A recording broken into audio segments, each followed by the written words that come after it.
भीष्म पितामह कहते हैं, बोले भगवान आप बड़े सुंदर हो और उससे भी ज्यादा बढ़िया आपका ड्रेसिंग सेंस है। भीष्म पितामह कह रहे हैं, बोले क्यों?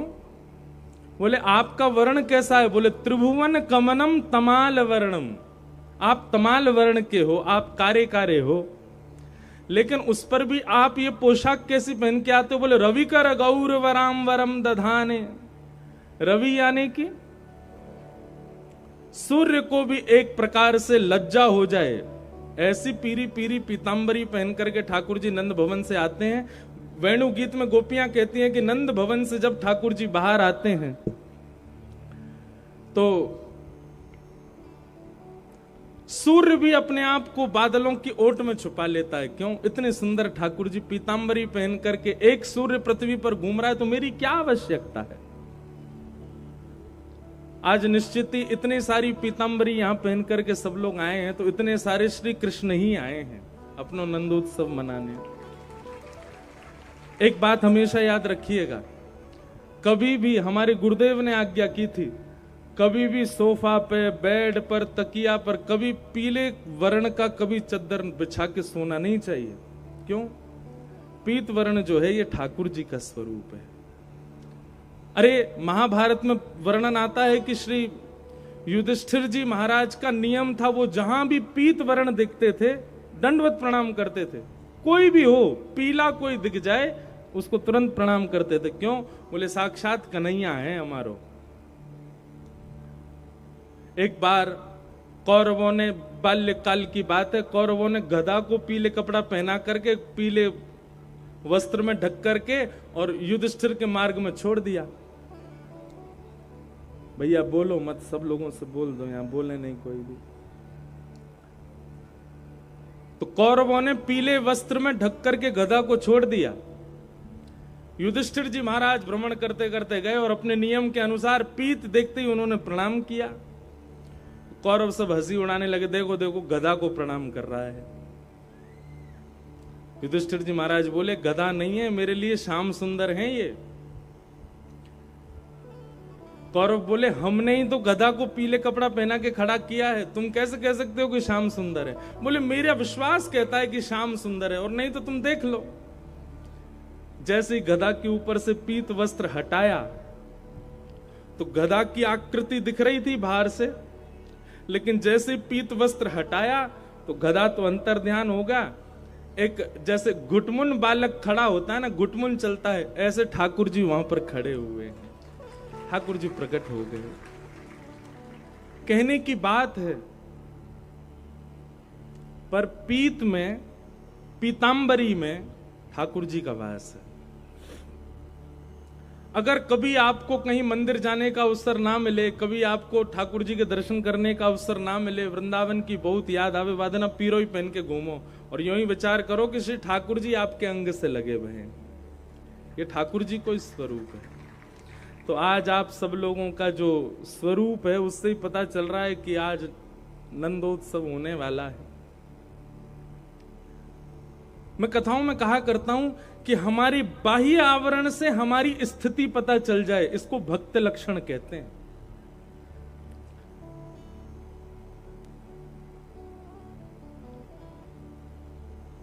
एक ऑरा बनाता है व्यक्ति, एक वातावरण बनाता हुआ चलता है व्यक्ति।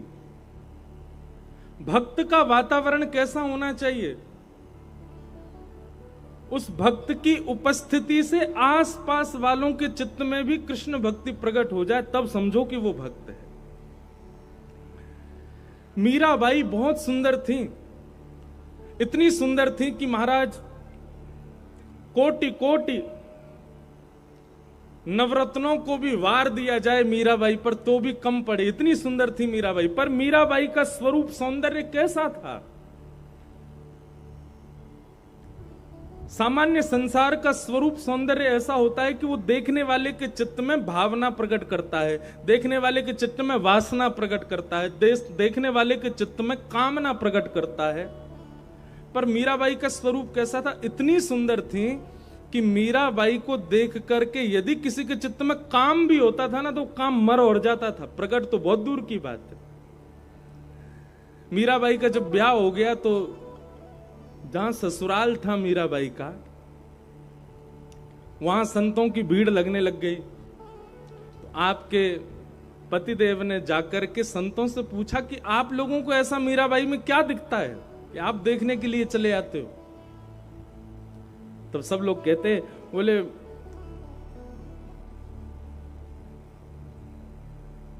मीराबाई का स्वरूप ऐसा है कि उनके रूप को देखने के बाद, उनकी एक छटा देखने के बाद में कृष्ण और प्रिय लगने लग जाते हैं। हमारा आपका स्वरूप कैसा है? हमारी आपकी सुंदरता देख के सामने वाला हमसे रीझेगा, पर हमारी आपकी सुंदरता देख के ठाकुर जी से रीझ जाए, ऐसा स्वरूप किसका होता है? ये भक्त का ही हो सकता है। हमारे वृंदावन के परम पूजनीय श्री मलुक पीठ वाले महाराज जी का दर्शन करो, उनको देख के राम जी प्रिय लगेंगे। हमारे बरसाने वाले पूज्य श्री विनोद बिहारी दास बाबा का दर्शन करो, उनको देख के किशोरी जी प्रिय लगती हैं और प्यारी लगती हैं। बाबा प्रिय लगेंगे, महाराज जी प्रिय लगेंगे, पर उनका दर्शन करके ठाकुर जी और ज्यादा प्रिय लगते हैं। हमारे परम पूजनीय श्री प्रेमानंद जी महाराज का दर्शन करो, उनका दर्शन करके राधा वल्लभ लाल जी प्रिय लगते हैं। हमारे कृष्णानंद जी महाराज का दर्शन करो, इनके दर्शन करके गैया की याद आ जाती है। कई लोग तो महाराज जी का नाम भी नहीं जाने तो देखते गैया वाले बाबा जा रहे हैं। हमसे पहचान हमारी नहीं है, हमारी पहचान ठाकुर जी से हो जाए। जलंधर में जब आप गली में निकलो तो आपको देख करके सब वो कुंज बिहारी वाले भैया जा रहे हैं। आपका नाम नहीं पता उनको, आपका काम नहीं पता, आपका गोत्र नहीं पता, लेकिन आपकी पहचान ठाकुर जी से हो, तब समझियो कि हाँ हमारा जाप जो है, हमारा नाम जप जो है वो अब फलीभूत है रहे हो। भैया या हेलीकॉप्टर को नेक देर बंद कर लो, जब कीर्तन शुरू हो तब चलाना। नहीं तो सब लोग सोचेंगे यही पर लद के अमृतसर चले जाएं। क्यों संत महापुरुषों को देख करके ठाकुर जी प्रिय लगते हैं? क्यों वृंदावन के ब्रजवासी देख करके हमको बिहारी जी अच्छे लगने लगते हैं? क्यों? क्योंकि उनका स्वरूप जो है वो किसी लोकजन्य को रिझाने के लिए नहीं है, वो ठाकुर जी को रिझाने के लिए। इसलिए उनको जो देखता उसको भी ठाकुर जी प्रिय लगते हैं। इसलिए भैया हफ्ता में, रोज तो नहीं, पर एक दिन तो ऐसा अपना स्वरूप बनाओ जिससे आप देखने से ही लगो कि आप वृंदावन से प्रेम करते हो, आप ठाकुर जी के प्रिय हो। हमारे कई वैष्णव यहां पर बैठे हैं, वो सब उर्दपुंड लगा करके आए हैं। भाई लोग सब बात मत करो, इशारे इशारा में सारी व्यवस्था संभालो। आज तो गर्मी लग रही है महाराज, जलंधर में आनंद ही आनंद हैरो है। चौथो दिना कथा को भयो नहीं है कि और लंबो पंडाल है गयो है, और इतनी जनता आ रही है भैया, इतनी भीड़ आ रही है। जे भीड़ ना आ रही है, ये सबरे ब्रजवासी आ रहे हैं भैया। लाल की जय। ये सब वो ब्रजवासी हैं जिनके चित्त में ब्रज विराजमान है, जिनके चित्त में वृंदावन बैठा है, वो सब यहाँ आ रहे हैं। और आज परम सौभाग्य है कि वृंदावन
हम लोग भारत में जन्मे हैं, श्रीमद् भागवत के पंचम स्कंद में देवता कहते हैं कि धन्य हैं वो लोग जो भारत में जन्म लेते हैं, धन्य हैं वे लोग जो हिंदू वैदिक सनातन धर्म का पालन कर रहे हैं। तनिक से लोभ में आकर के आज पंजाब के लोग और हमारे भारत में कई प्रांत के लोग अपने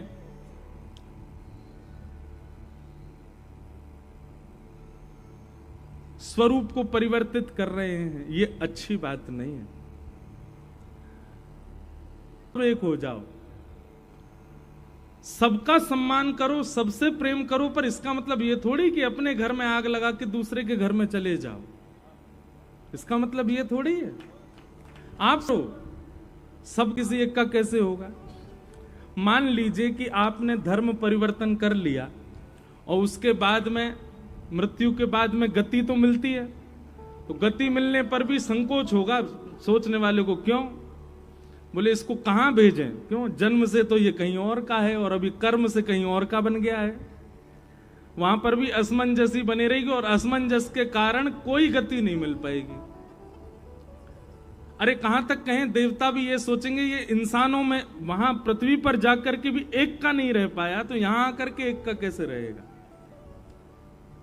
हम ज्यादा इन सब विषयों पर बोलना हमारा अभ्यास भी नहीं है, लेकिन आज कई संतों ने भी हमको यहां का दुख बताया और जलंधर और अमृतसर तो उसके लिए मुख्य केंद्र बिंदु बताए। हमने कहा महाराज जी, हमारी वाणी से अगर इसका लाभ आज के युवाओं में और आप सब लोगों में अगर हो सके तो भैया हम कहेंगे कम से कम आप लोग प्रयास करो। देखो, आप प्रयास केवल इतना कर सकते हो, अब जो चले गए वो तो नहीं आने वाले, आ जाएं तो भगवान की कृपा, लेकिन जो हैं उनको तो बचा के रखो। जो आने वाले हैं, जो आने वाली जनरेशन है, क्यों जा रहे हैं दूसरे के यहां? क्योंकि अपने यहां का ज्ञान ही नहीं है। अपने यहां का जब पता नहीं होता है तभी तो दूसरे की बातें अच्छी लगती हैं। अपने घर में खजाना है, उसका पता नहीं है, लेकिन दूसरे की हीरा, दूसरे की मणि दिख गई है, दूसरे के खजाने दिख गए तो दूसरे के प्रति आकर्षित हो ही जाता है। पहचानिए, बहुत सुंदर है हमारा हिंदू वैदिक सनातन धर्म। इसे छोड़ हम कहां जाएं? हमारा सौभाग्य है कि हम ऐसे कुल में, ऐसी मर्यादा में, ऐसी परंपरा में हमारा जन्म हुआ है। इसलिए भैया पंजाब के लोगों, आपसे हमारी प्रार्थना है, भारत में पंजाब की जो छवि आज से 20 वर्ष पहले थी वो छवि दोबारा बननी चाहिए।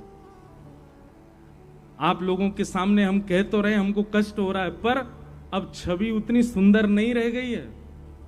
अब धीरे धीरे लोग बाग पंजाब का नाम सुनते हैं, पंजाब की बातें सुनते हैं तो उनके मन में 2-4 बातें आ जाती हैं। क्या? खान पान गलत हो गया है, वहां के लोग अब अपने देश में रहते नहीं, सब लोग विदेश चले जाते हैं। और तीसरी बात, अब ये तीसरी आ गई है, क्या? बोले अब तो अपने धर्म को भी त्याग रहे हैं, दूसरे धर्म में परिवर्तित हो रहे हैं। ऐसी बातें क्यों सुने हम? हमारे आचार्य यहां प्रकट हुए हैं, श्री गुरु नानक देव जी को सब सम्मान करते हैं। हमारे हिंदू वैदिक सनातन धर्म के लोग भी गुरु नानक देव जी का नाम लेते हैं तो महाराज अपना सर झुका करके वंदन करते हैं। मैं भी पंजाब में कथा करने के लिए आता हूं तो जितने हमारी देवियां हैं सबके दर्शन करता हूं, परंतु एक गुरुद्वारे में भी प्रणाम करके जाता हूं, क्योंकि उन्होंने वास्तविकता को प्रमाणित किया। गुरु कौन है? गुरु शब्द है। मैं कल कह रहा था ना कथा में, गुरु को कोई रूप मत मानो, गुरु कोई अंग नहीं है, गुरु शब्द है। इसको प्रमाणित किया हमारे सिख भाइयों ने। हम तो सबको प्रणाम करते हैं, सबको वंदन करते हैं।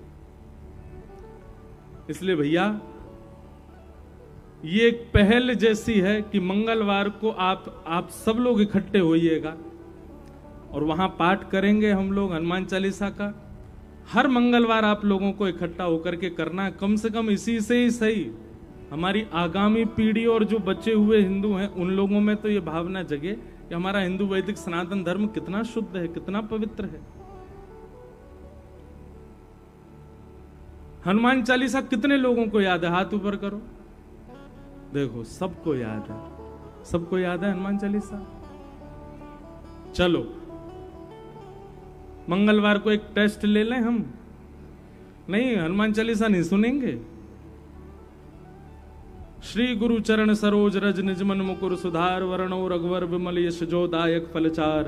बुद्धिहीन तनु जान के सुमिरो पवन कुमार, बल बुद्धि विद्या देव मोह हरऊं कलेश विकार। इसका अर्थ बताना है आपको, बताओगे?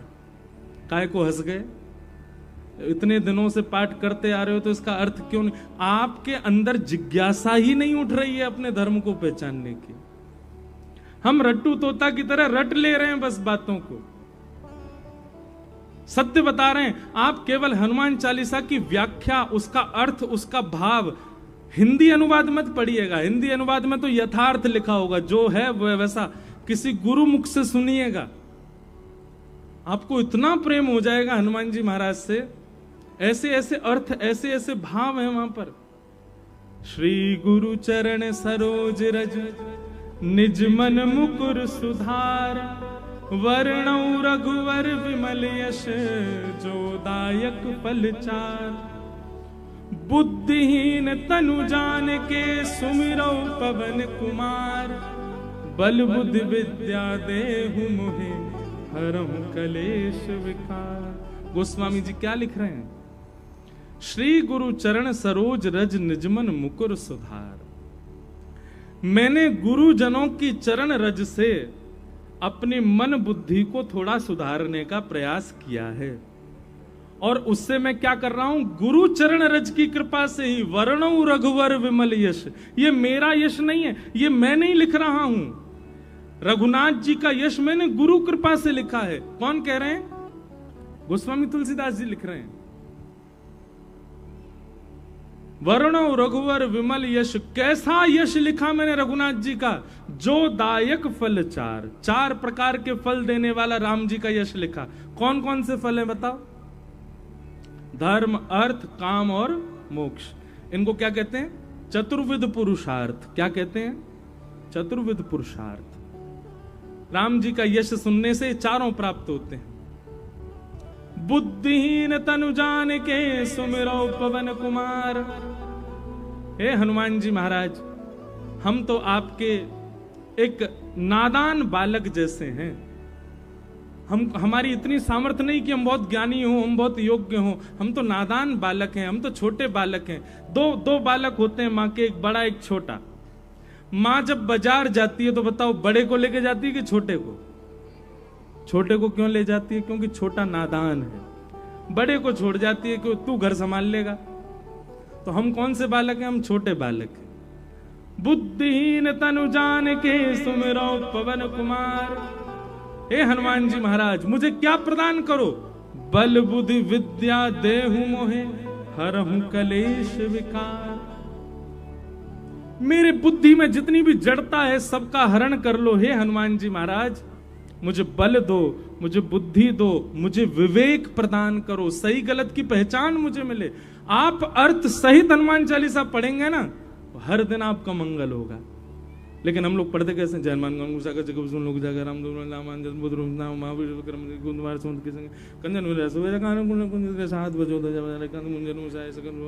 ऐसे थोड़ी करना है। एक तोता था, उसका एक पंख कट गया था, तो उसको एक संत अपने यहां ले गए। संत ने मन में विचार किया कि मैं इस तोते को ऐसा ज्ञान तो दे दूं कि ये जीवन में कभी किसी का शिकार ना बने। तो संत ने उसको एक मंत्र याद करा दिया। तोता से बोलते, भेलिया आएगा, जाल बिछाएगा, दाना डालेगा, फंसना मत, फंसना मत, फंसना मत। और तोता तो तुरंत रट लेता है। संत जब भी उसकी ओर देखते बोलते, बोलो तोता, तो बोलता भेलिया आएगा, जाल बिछाएगा, दाना डालेगा, फंसना मत, फंसना मत, फंसना मत। संत बोलते अब इसको तुम याद कर लो अच्छे से। तोता ने याद कर लिया। आते जाते हर समय बस यही बोलता, भेलिया आएगा, जाल बिछाएगा, दाना डालेगा, फंसना मत, फंसना मत, फंसना मत। संत बोले अब इसको कोई शिकार नहीं कर सकता, अब ये ज्ञानी हो गया। महापुरुष अपना कमंडल उठाए यात्रा पर निकल गए। तोता को छोड़ गए एक डाल पर। और तोता तो यही बोलता है, भेलिया आएगा, जाल बिछाएगा, दाना डालेगा, फंसना मत। इतने में ही एक शिकारी आया, उसने देख लिया तोता। तोता को देखते ही महाराज जैसे ही उसने जाल बिछाया तो तोता ऊपर से बोला भेलिया आएगा, जाल बिछाएगा, दाना डालेगा, फंसना मत, फंसना मत, फंसना मत। भेलिया को लगा ओहो ज्ञानी तोता है, ये तो सब जानता है। एक बार को भेलिया उसे छोड़ के चला गया, बोले ये तो जानकार है भैया। अगले दिन भेलिया फिर आया, उसने आकर के फिर से जाल बिछाया तो फिर से वो चिल्लाया भेलिया आएगा, दाना डालेगा, जाल बिछाएगा, फंसना मत, फंसना मत, फंसना मत। भेलिया बोला ये तो ज्ञानी है, लेकिन डाल पर और भी पक्षी बैठे हैं, इनको तो नहीं पता होगा, इन लोगों को पकड़ ले जाऊं। अब की बार जैसे ही उसने दाना डाला, दाना डालते सबसे पहले वही उड़ा जो गा रहा था, भेलिया आएगा, जाल बिछाएगा, दाना डालेगा, फंसना मत, फंसना मत, फंसना मत। भेलिया ने कहा ओहो रट्टू तोता है, केवल याद कर लिया है, इसको पता नहीं है इसका मतलब। ये जो बोल रहा है वो अपने कहने वाले शब्दों के अर्थ नहीं जानता है, केवल बोलना जानता है। और जैसे ही वो आकर के जाल पर बैठ करके दाना चुगने लगा, भेलिया ने जाल पकड़ा, उसको कमर पर टांगा, तब भी वो कमर पर टंगा टंगा भी बोल रहा है भेलिया आएगा, जाल बिछाएगा, दाना डालेगा, फंसना मत, फंसना मत, फंसना मत। भेलिया ने घर ले जाकर के महाराज उसकी सब्जी बनाने के लिए जैसे ही चक्कू उठाया तब भी बोला भेलिया आएगा, जाल बिछाएगा, दाना डालेगा, फंसना मत, फंसना मत, फंसना मत। यही स्थिति हो गई है हमारी और आपकी। हमको याद तो हो गया है हनुमान चालीसा, लेकिन हमारे जीवन में कर्म रूपी भेलिया जब आता है और हमारे साथ में खूब उपद्रव करता है, तब हम गाते तो भूत पिशाच निकट नहीं आवे, महावीर जब नाम सुनावे, नासर वो घर से पीरा, जपत निरंतर हनुमत वीरा, जंगर दे हनुमान चुरावे मनकम। लेकिन कर्म जानता है कि ये इसको मतलब नहीं पता है, ये केवल रटना जानता है, केवल रट लिया है। तो रटने से फायदा केवल इतना होगा कि एक बार आपके दुष्कर्म आपको छोड़ देंगे, ये जान के कि आपको ज्ञान होगा। लेकिन वो कर्म दोबारा जब लौट करके आएंगे देखेंगे इसने तो केवल रट रखा है, जानता कुछ भी नहीं है। तब उसी के चंगुल में आप सब कुछ जानते हुए भी फंस जाओ। इसलिए भैया ये कथाएं क्यों होती हैं, ये संत जन क्यों अपना गला फाड़ फाड़ करके आप सबके बीच में प्रवचन कर रहे हैं, ताकि आप इन गूढ़ रहस्यों को जानो, समझो, पहचानो, ताकि केवल बाह्य, केवल रटने से काम नहीं चलेगा। उसका भीतरी ज्ञान जो है वही आपके मन को और वही आपकी बुद्धि को शांति प्रदान करेगा, वही आपके कर्म रूपी उस राक्षस से लड़ने का बल प्रदान करेगा। कर्म राक्षस नहीं है, पर कर्म कई बार हमको अज्ञानी जानकर के बहुत प्रगाढ़ हो जाता है, बहुत प्रबल हो जाता है, और उसकी प्रगाढ़ता, उसकी प्रबलता, उसकी निर्दयता के हम शिकार बन जाते हैं अज्ञान के कारण। इसलिए भैया सत्संग रोज किया करो, रोज सुना करो, कुछ ना कुछ नया ही मिलता है आपको। तो उस दिन हम आएंगे मंगलवार को, सब लोग इकट्ठे होना, सुबह 10:30 बजे हनुमान चालीसा का पाठ करेंगे। उसके बाद आप लोगों का नियम है कि आप हनुमान चालीसा अर्थ सहित याद कीजिए, बच्चों को याद कराइए, और हर मंगलवार एकजुट होकर के इस प्रकार हनुमान चालीसा के पाठ कीजिए। और भैया अपने पंजाब को बचा लीजिए, ये साडा पंजाब है, ऐसे बोलेंगे ना, साडा मतलब अपना ना, और ब्रजभाषा हम बोले जी हमारो पंजाब है। कौन को पंजाब है? हमारो। तो भैया या हमारे पंजाब को न बचाओ। हमारे वृंदावन बिहारी लाल के सबसे ज्यादा प्रेमी पंजाब से ही है, सब पंजाब से आते हैं। हमारे बिहारी जी को अच्छो ना लगे भैया, आप सब लोग या तरीका के व्यसनन में पड़ जाओ, आप अपने कुल मर्यादा को त्याग दो, आप अपने धर्म को त्याग दो। बिहारी जी को कितना कष्ट होता होगा। बिहारी जी की प्रसन्नता के लिए या को करो कि भैया अब जो बच्चे हैं उनको बचाए रखो, और जो आवे वाले उनको भी बचाओ। सबको सम्मान करो पर अपने घर के रहो, ऐसी हमारी प्रार्थना है। आप सब लोगों को बारंबार प्रणाम। भैया का है वो पीछे इतने लोग क्यों खड़े है गए? अरे बस बस बैठो बैठो बैठो बैठो, क्या हो गया है? न कुछ नहीं आया, इधर देखो। कोई कार्यकर्ता वहां चले जाएं, वहां जाकर के देखें। भैया देखो, जरूरी नहीं है केवल इंसानों को ही कथा सुननी है। क्या है? चूहा? अरे गणेश जी आए हैं, जय हो गणपति बप्पा मोरया। गणेश जी नहीं दिख रहे, वाहन दिख गया है। वारे भैया श्रोताओं, उनको बैठने दो, कथा सुनने दो। और सुनो, सर्प आ जाए तो यूं समझो महादेव आए हैं। इस भावना से सर्प को स्वीकार करोगे तो काटेगा नहीं। बोलो वृंदावन बिहारी लाल की। तो आओ कथा में आज के मंगल भाव में प्रवेश करें। प्रश्न तो हैं, कुछ विशेष चीज हो तो हम थोड़ा बोल देंगे। किसी का प्रश्न है कि बहुत कोशिश करने के बाद भी हमारा ध्यान भक्ति में ना लगे, तो ऐसा क्या करें जिससे हमारा ध्यान भक्ति में केंद्रित हो। आज हम कथा में कपिल देवभूति संवाद सुनाएंगे और कपिल देवभूति संवाद में ध्यान कैसे केंद्रित हो, मन कैसे एकाग्र हो, उसके बारे में बताएंगे। फिर किन्हीं का भाव ऐसा है कि महाराज जी आप कथा में कहते हैं कि ठाकुर जी का जो वाम अंग है वो किशोरी जी का स्वरूप है। ये बात निश्चित है। आप किन्हीं भी ठाकुर जी का दर्शन करो, जो वाम अंग है वो किशोरी जी ही हैं। इसीलिए ठाकुर जी के श्रृंगार में कई बार बेणी वाम अंग में ही धारण कराई जाती है, चूड़ामणि वाम अंग में धारण करी जाती है। हमारे राधा वल्लभ संप्रदाय में तो मुकुट ही वाम अंग में धारण कराया जाता है। क्यों? हमारे माई श्यामाजू को राज। ठाकुर जी मुकुट ना पहने, किशोरी जी मुकुट पहन के खड़ी हैं। तो वाम अंग जो है वो किशोरी जी का है। और अगर आप इस बात को कहते हैं कि वाम अंग किशोरी जी का है, तो ठाकुर जी ने गिरिराज जी वाम हस्त की कन्नी उंगली से धारण किए, तो इसका मतलब कि गिरिराज जी किशोरी जी ने धारण किए। ये कोई नई बात नहीं है, ये तो हम हमेशा से कथा में कहते आ रहे हैं। जयदेव महाप्रभु अपने गीत गोविंद में कहते हैं, अभिनव जलधार सुंदर व्रतमंदर व्रतमंदर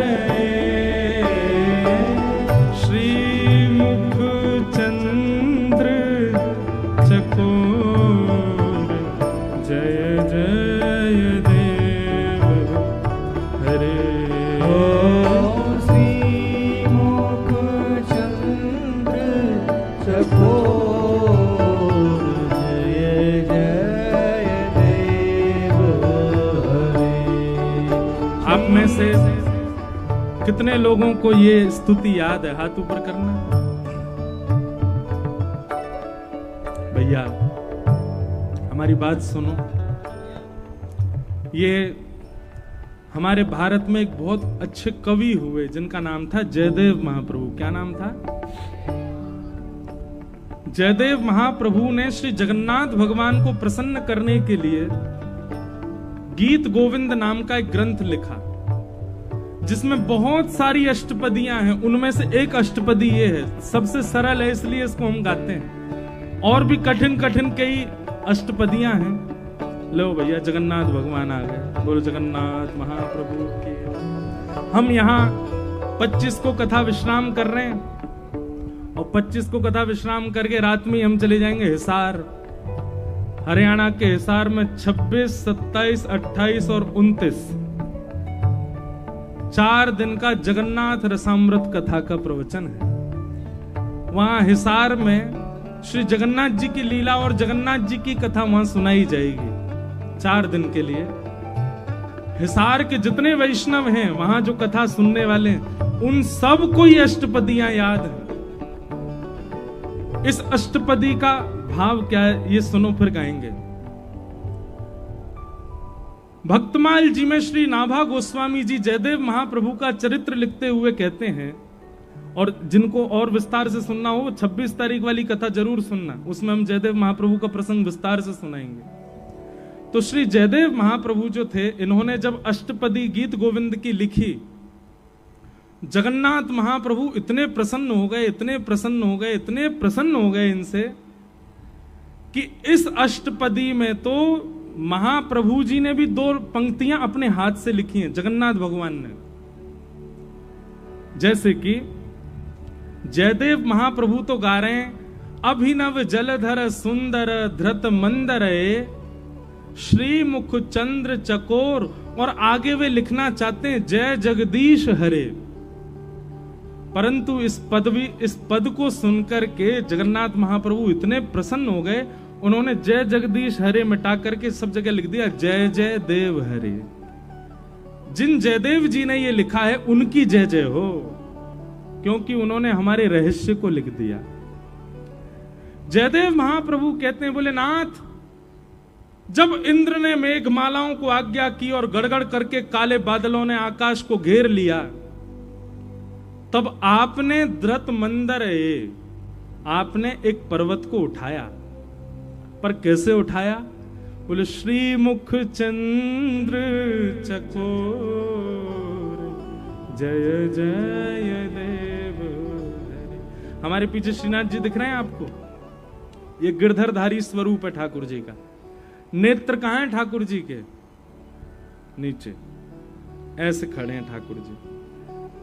तो ऐसे क्यों खड़े हैं? तो जयदेव महाप्रभु कहते हैं, बोले भगवान एक शिला के ऊपर खड़े हैं, हाथ में गिरिराज जी धारण कर रखे हैं, लाखों ब्रजवासी चारों ओर गिरिराज जी के नीचे ओट लेकर के खड़े हैं, लेकिन ठाकुर जी के ठीक सामने हमारी किशोरी जी खड़ी हैं, हमारी बरसाने वाली खड़ी हैं। ठाकुर जी ने जैसे गिरिराज जी धारण किए, सामने किशोरी जी को निहार रहे हैं, इसलिए ठाकुर जी के नेत्र नीचे हैं, किशोरी जी को देख रहे हैं। जयदेव महाप्रभु कहते हैं, बोले भगवान, आपने 7 दिन 7 रात्रि पर्यंत गिरिराज जी धारण करके रखे, क्या इंद्र को पता नहीं चला कि आप भगवान हो? 21 किलोमीटर लंबा चौड़ा पर्वत कोई बालक उठा ले और देवता उसके बाद भी ये विचार नहीं कर पा रहे कि ये भगवान नहीं है। ऐसा हो नहीं सकता ठाकुर जी। इतने विशाल पर्वत को आपने वाम हंस की कन्नी उंगली के नख पर धारण कर लिया, देवताओं में तो अफरा तफरी मच गई थी। जयदेव महाप्रभु कह रहे हैं, और सब दौड़े दौड़े इंद्र के पास गए, बोले इंद्र अभी वर्षा बंद कर, देख नहीं रहा है कौन है? साक्षात परमात्मा है, उन्होंने ही नख पर गिरिराज जी धारण किए, कोई सामान्य बालक नहीं कर सकता, अरे कोई राक्षस भी ये नहीं कर सकता, ये साक्षात जगदीश्वर हैं, अभी वर्षा बंद कर दे, नहीं तो तेरा हाल अच्छा नहीं होगा। इंद्र ने तो वर्षा बंद करनी चाहिए। धीमी वर्षा जैसे ही होने लगी, सोई ठाकुर जी ने इंद्र की ओर देखा, बोले देख ना रोए, श्री जी सामने खड़ी हैं हमारे, और श्री जी के दर्शन करवे को हमको सौभाग्य मिल रहा है, ऐसा सौभाग्य बार बार ना मिले। अरे इंद्र, जे श्री जी कभी कहीं को चली जाए, कभी कहीं को चली जाए, हमारे नेत्रन के आगे डटे ही ना है। आज जैसे तैसे तो तेरी या हरकत से श्री जी बिल्कुल सामने खड़ी है गई है। अब तो अपने सबरे भंडार लुटा दे, श्री जी जब तक सामने खड़ी रहे मैं ऐसे ही खड़ा रहूंगा, गिरिराज धारण करके ही रहूंगा। जयदेव महाप्रभु कहते हैं, इंद्र को तो 7 मिनट में ही पता चल गया था कि आप भगवान हो, लेकिन 7 दिन 7 रात्रि वर्षा आपने जानबूझ के करवाई ताकि आप श्री जी को देख सको, ताकि आप किशोरी जी का दर्शन कर सको। श्री मुख चंद्र चकोर जय जय देव है। किशोरी जी को देखने के लिए ठाकुर जी ने गिरिराज जी उठाए। एक भाव। दूसरा भाव, ये वाम अंग जो है ना, ये श्री जी ही हैं, इसलिए ठाकुर जी की आह्लादनी शक्ति कौन है? किशोरी जी हैं। सब पूरा वृंदावन जानता है इस बात को। भगवान ने जितनी भी लीलाएं की, अब आप देखो रास पंचाध्याय की कथा सुनेंगे तो रास पंचाध्याय में भगवान जब अंतर्ध्यान हो गए, तो अंतर्ध्यान होते ही गोपियां सब रोती रोती कहां गई? किशोरी जी के पास गई, और तब किशोरी जी ने कृपा करके सब गोपियों को क्या प्रदान किया? गोपी गीत। और तब किशोरी जी की कृपा से गोपियों ने गोपी गीत गाया, तब ठाकुर जी पुनः प्रकट हुए और महाराज हुआ। तो महाराज किसने करवाया? श्री जी ने करवाया। गिरिराज लीला किसने करवाई? श्री जी ने करवाई। समस्त जितनी भी भगवान की लीलाएं हुई हैं उसमें गोपनीय रूप से श्री जी ही हैं। फिर आप जिनका ये पत्र है वो आगे कह रहे हैं कि बोले भगवान ने तो, या को मतलब तो ये है कि ठाकुर करें, श्री जी क्रेडिट ले जाएं, ठाकुर जी करें, हमारी श्यामाजू और सबरो बल ले जाएं, वाको सबरो श्रेय ले जाएं ठाकुर जी। अब देखो 2 बातें। वृंदावन वाले तो सब जाने कि भैया सब करवे वारी श्री जी हैं, लेकिन जिनको अभी वृंदावन में प्रवेश नहीं भयो उनको ऐसा लगा कि ठाकुर जी कर रहे हैं। मतलब बाहर के लोगन को तो ऐसा लगा कि ठाकुर जी ने गिरिराज जी उठाए, ठाकुर जी ने लीला करी, पर जिनको प्रवेश वृंदावन में है चुको है, जिनको प्रवेश रस में है चुको है, जिनको प्रवेश रसकन के बीच में है चुको है, उनको भेद पतो चल गयो है। ठाकुर जी कछु ना करें।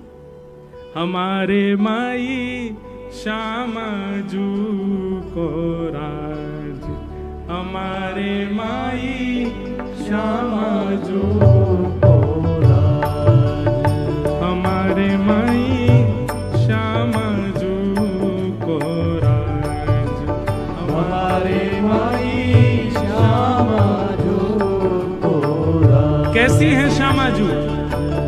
ओ जाके अधीन सदा ही सावरो, जाके अधीन सदा ही सावरो, जाके अधीन सदा ही सावरो, जाके अधीन सदा ही सावरो।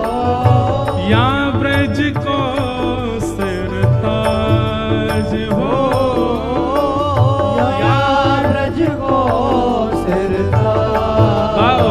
हमारे माई श्यामा जू को राज, हमारे माई श्यामा जू को राज। तो क्रेडिट तो सब ठाकुर जी ले ही जामे, बाहर वाले इनको ये बात नहीं पता चल पावे कि श्री जी सब कर रही हैं, भीतर वाले इनको सब पता हो कि श्री जी ही सब कर रही हैं।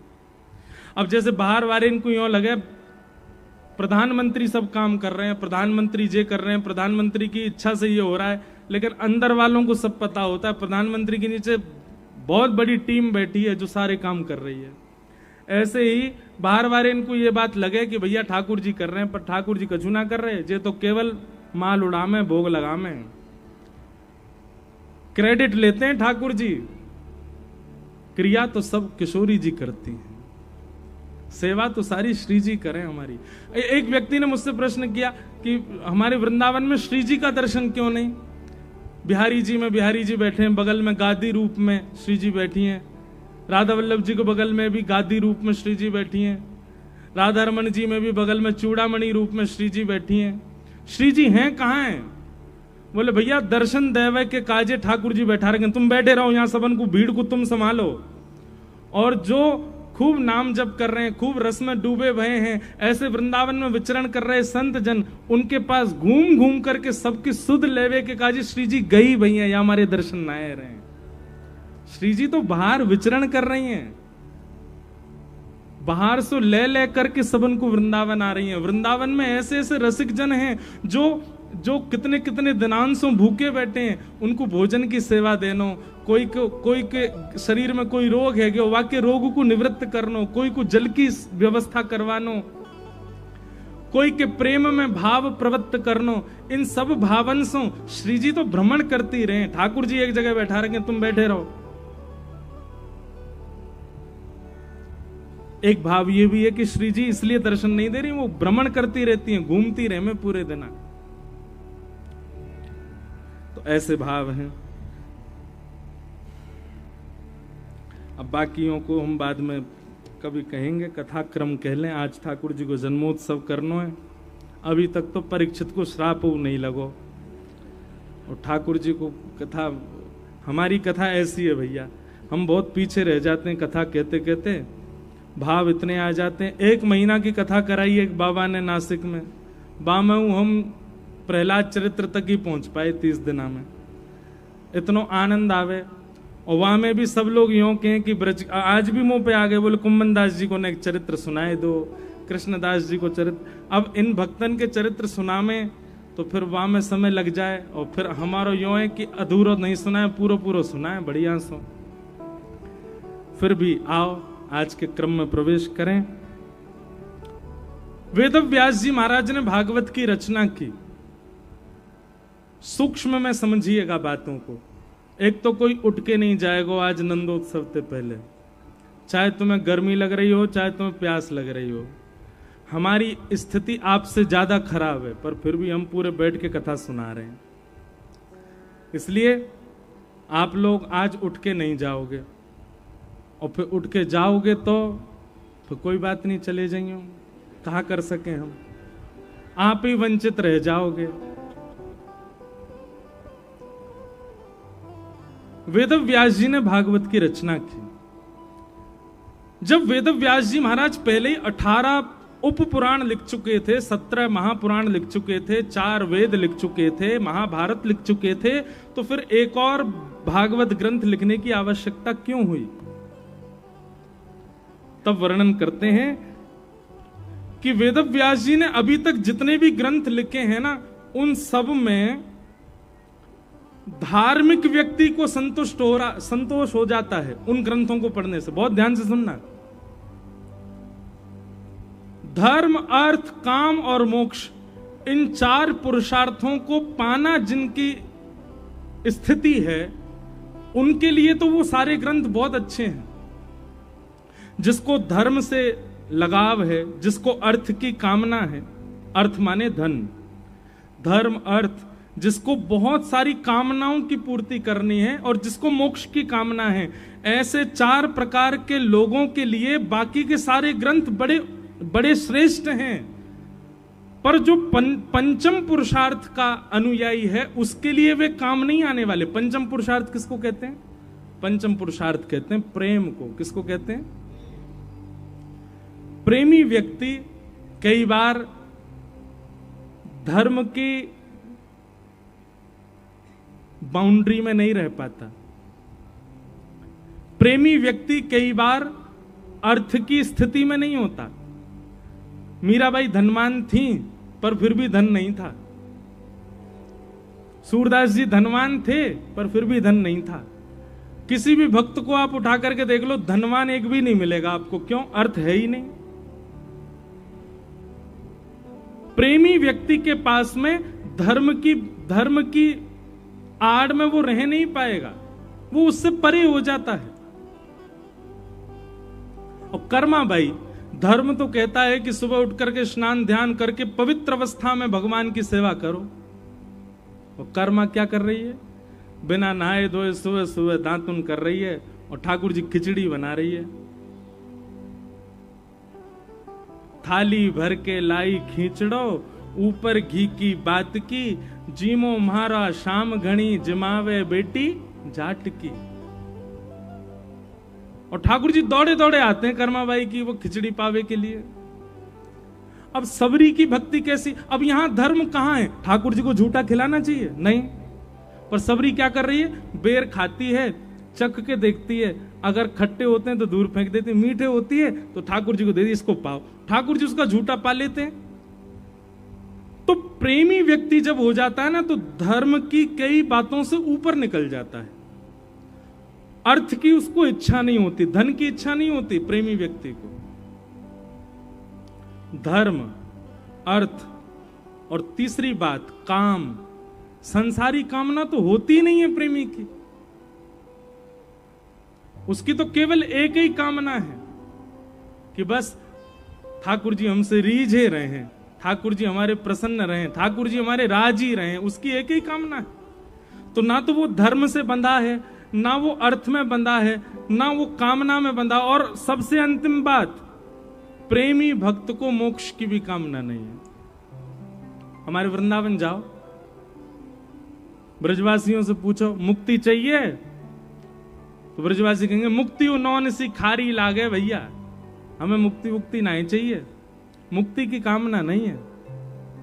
अरे कहां तक कहें, श्री उद्धव जी महाराज जब वृंदावन जाते हैं तो वृंदावन जाकर के विधाता के आगे झोली फैला करके कहते हैं क्या? आशा महो चरण रेणुज श्याम हम श्याम, वृंदावने किमपि गुलमल तौषधीना। अरे विधाता, यदि आपको कुछ देना ही है तो हमको एक ही वरदान दे दो। क्या? मैं वृंदावन का एक छोटा सा पौधा बन जाऊं, मेरा पुनर्जन्म वृंदावन में हो जाए। विधाता कहने लगे, उद्धव तुम बृहस्पति के शिष्य हो, तुम जानते हो कि मानव जन्म से मुक्त होने के लिए हम मानव बने हैं, हम संसार से मुक्त होने के लिए मानव, और तुम कह रहे हो कि मुझे दोबारा पृथ्वी पे भेज दो। बोले भेज दो, पर वृंदावन भेज दो, वृंदावन के तज हमें और कुछ नहीं चाहिए। वृंदावन की बात आ जाती, इतने सारे पद मेरे मन में घूमने लगते हैं। हमारे रसिक जन कहते हैं कि भैया वृंदावन तो बार बार मांगो ठाकुर जी से,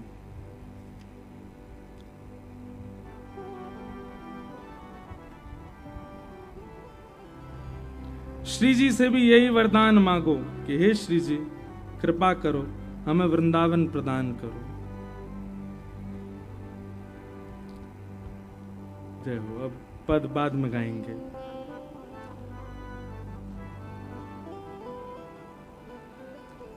बोलो वृंदावन धाम की जय। हमारे श्री हरिराम व्यास जी, उन्होंने वृंदावन रस को खूब गाया।